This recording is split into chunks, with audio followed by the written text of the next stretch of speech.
Кажете по какъв начин сте го придобили? Забиваш байрака и край, става твоето. Категория.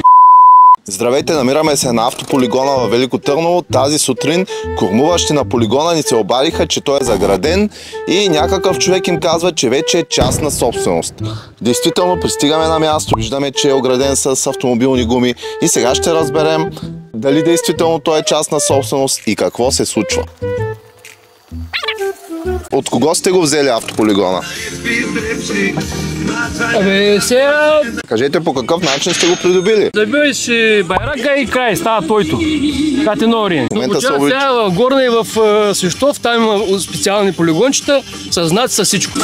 Само, че вие не сте го купил, не сте го придобил. Сега колека, ще го взима. Ето господин Пламен Янков е изградил комунизма.